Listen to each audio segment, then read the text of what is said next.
नमस्कार विद्यार्थियों। भारत में राष्ट्रवाद का उदय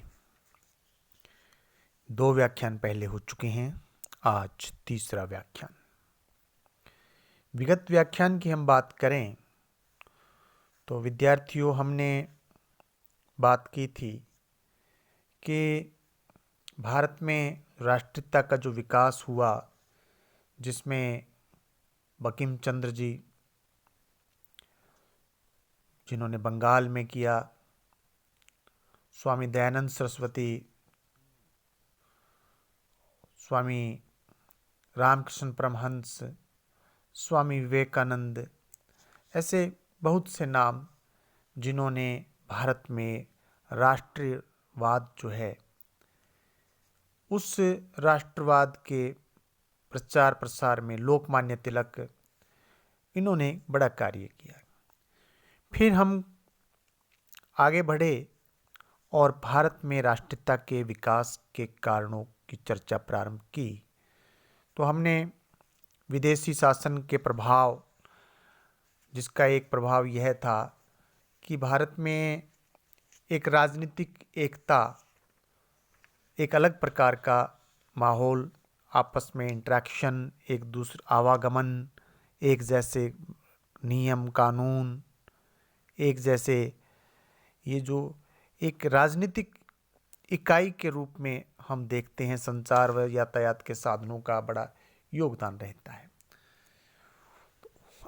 उसी में दूसरा बिंदु था अंग्रेजी शिक्षा का प्रचलन, जो कि लॉर्ड मैकाले के द्वारा भारत में बाबू और दलाल किस्म के लोगों का उनको आवश्यकता थी, उसके लिए किया। और बहुत जल्दी जल्दी कॉलेज यूनिवर्सिटीज़ स्थापित की गईं और लोग पढ़ लिख करके लोग पाश्चात्य दार्शनिक और राजनीतिक विचारक जो हैं यूरोप के, उनसे अवगत हुए और उनके विचारों से उनमें स्वतंत्रता, समानता, ये भाव जागृत हुए। अंग्रेजी भाषा के कारण जो यूरोपीय साहित्य है, यूरोप के इतिहास की घटनाएं हैं, जैसे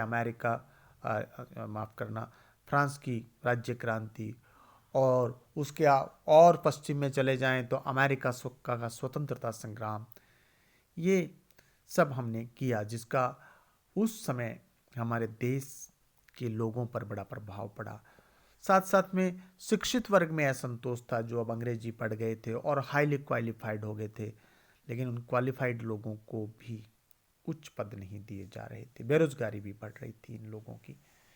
फिर हमने किया कि लेखक और जो कवि थे उनका योगदान हुआ, उन्होंने किस प्रकार से लोगों में क्रांतिकारी विचारों का संचार किया, लोगों के हृदय में हिम्मत का कार्य किया, उनको प्रेरित किया, जिसमें बहुत सारे लोगों का नाम इसके अंदर, बंकिम चंद्र चटर्जी का नाम इसमें, नवीन चंद्र सेन, आर.सी. दत्त, रविंद्रनाथ टैगोर और चंद्रशेखर वाजपेयी, सूर्यमल मिशन, केसरी सिंह बारठ, कितने ही लोग, सुब्रमण्यम भारती, जिन्होंने अपने साहित्य के माध्यम से, अपनी कविता के माध्यम से राष्ट्रता का प्रचार प्रसार किया।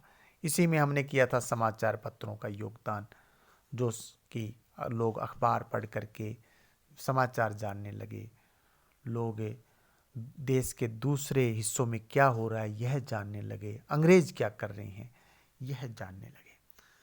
आज हम आगे बढ़ते हुए पांचवा कारण उस पर चर्चा करते हैं, राष्ट्रवाद के योगदान में आर्थिक शोषण। विद्यार्थियों, भारत में ब्रिटिश साम्राज्यवादी सत्ता का मुख्य उद्देश्य भारत का शोषण करना ही था। अंग्रेजों ने कंपनी के कर्मचारियों के माध्यम से ही भारत का शोषण करना प्रारंभ किया था। जब इनकी बंगाल में राजनीतिक प्रभुता स्थापित हो गई, जब ये यहां पर एक स्टेट बन गए, तो उन्होंने अपने व्यापारिक अधिकारों को भी सुरक्षित रखा और राजनीतिक शक्ति के बल पर राजनीतिक प्रभुता की ओट में आर्थिक शोषण जी भरकर करना प्रारंभ कर दिया। और 1858 में जब भारत ब्रिटिश सरकार के अधीन चला गया, सीधा कंपनी की बजाय ब्रिटिश सरकार के अधीन चला गया, तो ब्रिटिश सरकार ने भी भारतीयों का शोषण उसी प्रकार जारी रखा जैसे ईस्ट इंडिया कंपनी कर रही थी। अंग्रेज इतिहासकार ब्लंट लिखता है कि भारत का वित्त यानी कि आर्थिक बात, वित्त यानी फाइनेंस, रुपए पैसे की बात, भारत का वित्त सदैव भारत के हितों का ध्यान न रख के ब्रिटेन के हितों का ध्यान रखा गया। जब भी कोई पॉलिसी बनी तो उसमें भारत की आर्थिक स्थिति, भारत के वेलफेयर का ध्यान न रख के ब्रिटेन का रखा गया। ये इतिहासकार ब्लंट लिखता है। अंग्रेजों ने भारतीयों के शोषण के जो प्रमुख जो साधन अपनाए, पहला उन्होंने भारत के जो कुटीर उद्योग धंधे थे वो नष्ट। जब अंग्रेज भारत में व्यापारियों के रूप में आए थे तो यहाँ के जो कुटीर उद्योग थे, घरेलू धंधे थे, वो बड़े विकसित थे।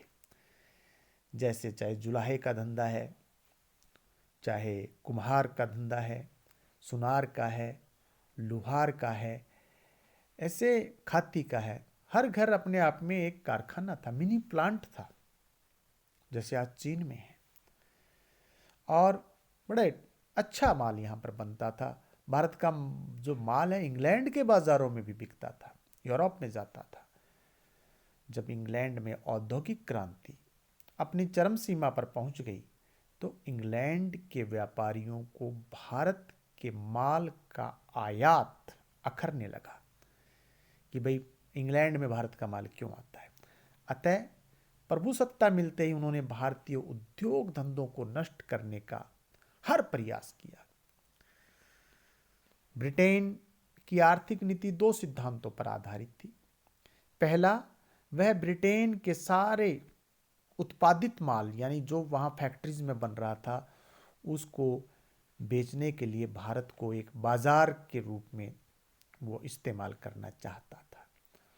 और दूसरा जो उन्होंने किया, भारत के उद्योगों को ठप करने की नीयत से भारत का सारा कच्चा माल इंग्लैंड मंगवाना प्रारंभ कर दिया।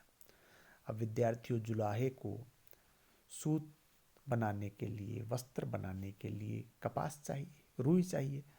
अब इंग्लैंड ने क्या किया कि वो रुई भारत में छोड़ी नहीं, किसान से खरीद दी औने पौने भाव में, सीधा इंग्लैंड ले गए। जुलाहे को तो अब वो उपलब्ध नहीं है, तो जुलाहा वस्त्र नहीं बना पाएगा, और जुलाहा वस्त्र नहीं बनाएगा तो वो इंग्लैंड में भेजने का तो सवाल ही नहीं। तो वो यहाँ से कच्चा माल ले गए सस्ते दामों पर, बहुत सस्ते दामों पर। वहाँ लंकाशायर और उनकी जो फैक्ट्रियाँ थी वहाँ अपने इंग्लैंड में उस रुई का कपड़ा बनाया और भारत के बाजार में उसको बेचने का कार्य किया। यहाँ जो वहाँ का कपड़ा है, वहाँ का वस्त्र यहाँ सोने के भाव आने लगा, यानी कि उस वस्त्र के बदले जो पेमेंट होना था वो गोल्ड के रूप में होने लगा। सरकार खुद की, यहाँ भी इंग्लैंड की सरकार, वहाँ भी इंग्लैंड की सरकार, खुद की होने के कारण उन्होंने अपने माल के भारत में निर्यात हेतु चुंगी भी कम कर दी। यानी कि इंग्लैंड का जो माल भारत आ रहा था, अब यहाँ की सरकार जो कि इंग्लैंड की सरकार थी उसने टैक्स बहुत कम कर दिया, और भारत का जो माल इंग्लैंड जा रहा था उस पर टैक्स बहुत लगा दिया। तो भारत का माल तो वहाँ बहुत महंगा बिके और इंग्लैंड का माल यहाँ पर बहुत सस्ता बिके। और वो यहाँ इतना सस्ता बिक रहा था कि जो यहाँ की जो लोकल प्रोडक्शन था उससे भी सस्ता मिल रहा था, तो लोग वो खरीदने लगे। इसके अलावा ब्रिटेन ने भारत के शोषण में जो अन्य साधन अपनाए, इतिहासकार डॉक्टर बीडी वसु कहते हैं कि उन्होंने यहाँ जो शोषण के साधन अपनाए उनमें पहला था भारत में मुक्त ब्रिटिश व्यापार प्रारंभ करना।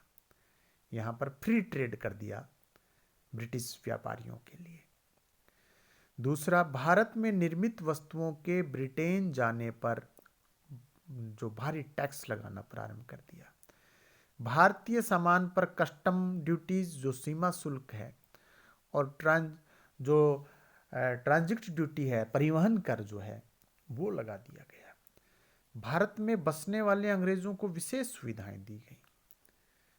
अंग्रेजों ने भारत में रेलगाड़ी चला ली, ये भी उनका शोषण का एक साधन था। पिछले व्याख्यान में हमने बात भी की थी। और भारतीय कारीगरों को अपने रोजगार की गुप्त जो बातें थी, अपने प्रोफेशन की, कि क्या खास बात है कि जो अच्छा माल बनाते हैं आप, वो बातें भी उन्होंने उनसे जानना प्रारंभ कर दिया। और इस प्रकार डीडी बसु लिखते हैं कि भारत का वस्त्र उद्योग सबसे पहले समाप्त हुआ।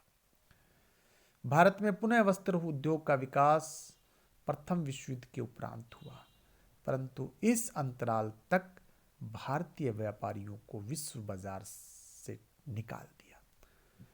भारत के बुद्धिजीवियों ने प्रारंभ में तो अंग्रेजी की नीति का समर्थन किया, क्योंकि उन्हें आशा थी कि इंग्लैंड सरकार भारत में भी वैसे ही औद्योगिकरण करेगी, वैसी इंडस्ट्री लगाएगी जैसी इंग्लैंड में लगा रखी है, और उसमें सहायता करेगी। परंतु 1860 के लगभग भारतवासियों का यह भ्रम टूटने लगा। उन्होंने जिस विकास की आशा की थी वो कहीं दूर तक दिखाई नहीं दे रहा था। अतः भारत के लोग, भारत के जिनके लोगों का कुटीर उद्योग नष्ट हुआ, व्यापारी जिनका व्यापार चला गया, और बेरोजगारी, ऐसे कारण भारत के लोग सरकार के विरोधी हो गए। विदेशी आयात जो है 1870 से 1905 तक के अंतराल में भारतीय बुद्धिजीवियों ने ब्रिटिश शासन के आर्थिक पहलू का अध्ययन किया। इस कार्य में दादा भाई नौरोजी, जस्टिस न्यायमूर्ति महादेव गोविंद रानाडे और अवकाश प्राप्त ICS अधिकारी Indian civil services Ramesh Chandra Dutt ने विशेष रूप से ये कार्य किया, वो अध्ययन किया, विश्लेषण किया। दादा भाई नौरोजी तो स्वयं व्यापारी थे, अतः वे सुगमता से अंग्रेजों की साम्राज्यवाद पर आधारित आर्थिक नीति को समझ गए। इनमें से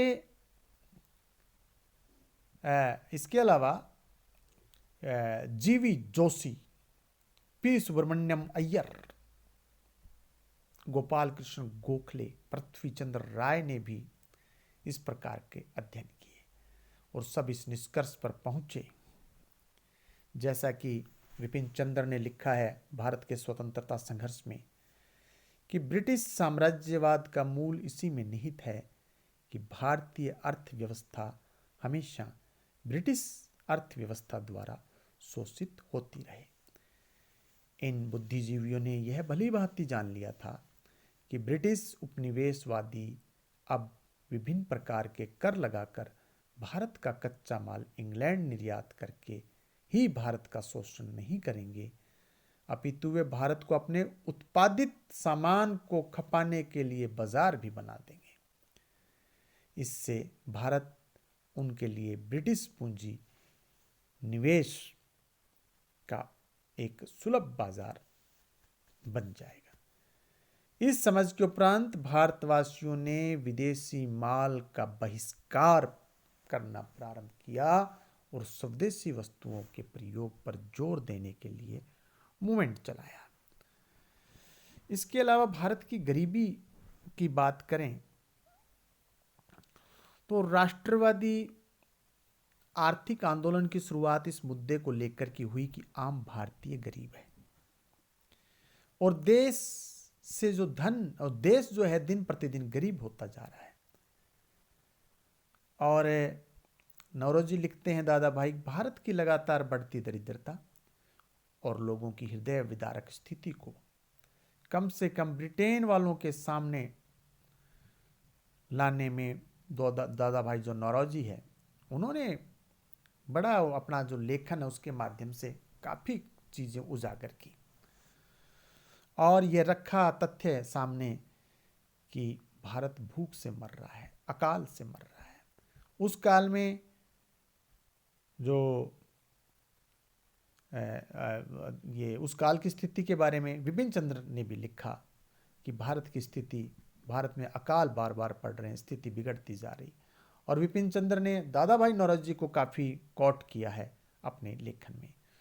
उसी काल में जीवी जोशी, रानाडे की एक मान्यता यह थी कि देश का औद्योगिकरण करने से देश की गरीबी मिटेगी और भारतवासी एकता के सूत्र में बंधेंगे। उनका कहना था कि विभिन्न वर्गों में विभक्त भारतीय जनता को एक करने में आधुनिक उद्योग बहुत सहायक होंगे और इस तरह सामूहिक हितों को लेकर एक राष्ट्रीय पहचान बनेगी। परंतु उनका सोचना व्यर्थ रहा और भूखे मरते भारतीय इस आर्थिक शोषण करने वाली सरकार के विरुद्ध हो गए। अब विद्यार्थियों, सरकार का जो अपन बात करें कि व्यय, सरकार के खर्चे बहुत अधिक थे। 1858 में जब भारत का प्रशासन ब्रिटिश सरकार ने संभाला तो वो जो खर्चा है सारा भारतीय खजाने से दिया जाने लगा, जो भारत में जो सरकार काम कर रही थी। अंग्रेज अधिकारियों को ऊंचा वेतनमान दिया जाता था भारत के खजाने से। 1755 से 1880 तक के अंतराल में बंगाल के खजाने से 60 करोड़ की करेंसी इंग्लैंड पहुंच गई। और बाकी चीजें अलग हैं विद्यार्थियों। अतः स्पष्ट है कि ब्रिटिश सरकार की आर्थिक नीति भारत के लिए विनाशकारी थी। भारत के अर्थशास्त्रियों ने ब्रिटिश सरकार की दोहरी आर्थिक नीति के विरुद्ध आवाज उठाई। इस प्रकार आर्थिक विचारों को लेकर चले आंदोलन ने भारतीय जनमानस पर बड़ा प्रभाव डाला और विदेशी शासक जो हैं साम्राज्य की जड़ें खोदने में महत्वपूर्ण भूमिका अदा की। शेष अगले व्याख्यान में। विद्यार्थियों, आपका बहुत बहुत धन्यवाद।